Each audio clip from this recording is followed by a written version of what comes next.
So Variety is at it again with their Disney bashing. I don't know what Disney did to them to make them so irate, but it must have been something. And actually, I know a lot of you guys aren't super thrilled with Disney right now, but that's not really the point of this video. Really, the point of this video is this idea, and really I'm just using this tweet from Variety as a launch pad to talk about this.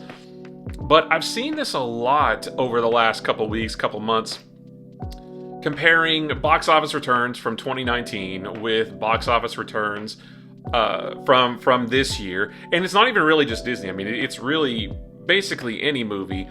And I wanted to talk about that a bit because I've had this idea floating around in my head for a while about why that is. And I found this article on a website called wowza.com. I've never heard of them before, and I'm not saying that they are the be-all end-all experts on this, but this article did sort of nicely package together my thoughts on this, and it all has to do with the emergence of COVID in 2020 and roughly around the same time, like it says up there, 2020 to 2022, the emergence of just a ton of different streaming services. Now, I know this is a little bit hard to read because it's so small, so I'm going to read a little bit here, but it talks about COVID happening in 2020 and social distancing and all that.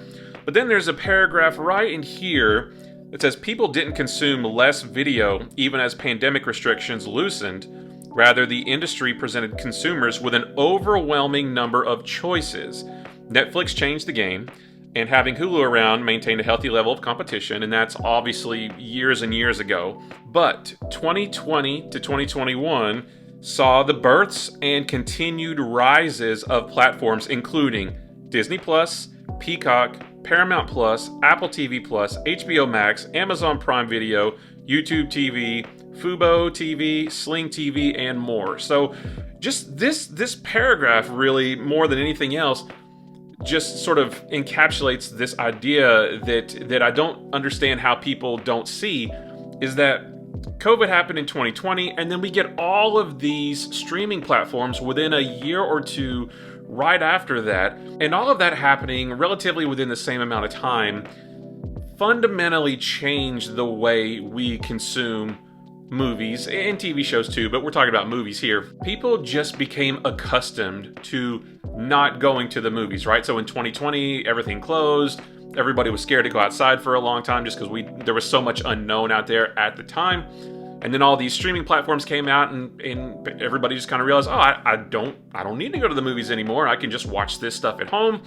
And when you think about how the window from when a movie is released in theaters to when it's released on streaming platforms, like that window is getting smaller and smaller. The exorbitant cost of movies, the world is just different now, right? People are more willing to wait to see a movie until it comes on a streaming service. Just within the last couple weeks, whenever it was that Blue Beetle finally hit HBO Max, or I guess just Max, I've seen so many tweets and posts with people taking screenshots of their TVs or whatever, on Blue Beetle, like the menu of Blue Beetle on Max, and they say, well, it's time to watch Blue Beetle now that it's on streaming. And a couple hours later, they will apply and say, oh, that was pretty good. Yeah, that was really fun. I hope we get another one. So it's just, things are just different now. And I have reason to believe that when the Marvels hits Disney Plus in a few months or whenever that happens, you're going to see the same kind of thing where people say, oh, it's finally time to watch the Marvels. I can finally watch it, on streaming. I don't have to pay for it. I don't have to leave the house. And I'm sure that there will be a pretty positive reaction to that. Now, that's not to say that you won't still have your big blockbusters. Look at Barbie and Oppenheimer. Barbie made over $1 billion. Oppenheimer got pretty close to that. I haven't seen either of those movies yet. I'm sure they're both great.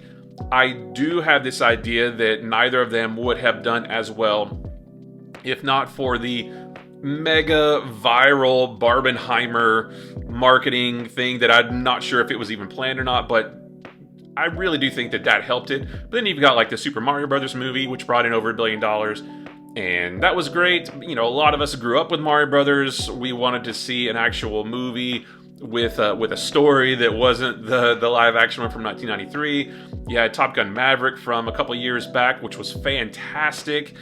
So you are still going to have your big blockbusters, but I think those are going to be fewer and farther between now. One of the things that I think the MCU did do, and by no fault of his own, is it sort of made us accustomed to movies making $1 billion or close to it. And now, the chuds online, they like to say that if a movie doesn't make $1 billion, then it's a failure.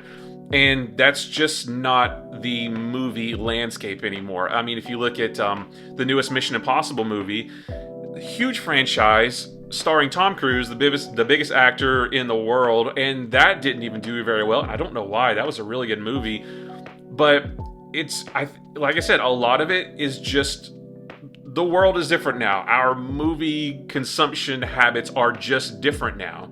There's a line in the sand. There's 2019 and everything that came before it. And we are now in a new era of how we consume movies starting in 2020 and going beyond. And to compare those two is just disingenuous, I think. I don't think we are ever going to get back to where we were before 2020. Because, like I said, our movie consumption habits have changed. So sorry for running so long on this, but I think about this every single time I see something like this, comparing box office totals from now to 4 years in the past, or really anytime I see any type of talk about box office numbers whatsoever, because ultimately, who cares? I grew up in a time when nobody cared about this stuff. Nobody paid attention to box office numbers, or if they did, it was just in the capacity that they hope a movie brought in a good box office, a good enough box office to warrant a sequel for a movie they liked. But really, just go to a movie and enjoy it, or don't. Or don't go to a movie, watch it on streaming and enjoy it, or don't, and then move on with your life. Like, I don't understand the obsession with box office numbers, and I don't understand how people don't see how COVID and the rise of all these exorbitant amount of streaming services, all of that within the span of a year or two, fundamentally changed how we view movies, and we are never going back to pre-2020 box office returns. But again, who cares anyway? It's all entertainment. Enjoy it or not, and move on with your life. There's more important things in the world than how much a movie makes. I don't know. I don't get it. Sorry, I'm still rambling. I'm going to end this now. But yeah, let me know what you think. But the world is just different now. The way we watch movies is different now. And it is time to accept that fact and move on.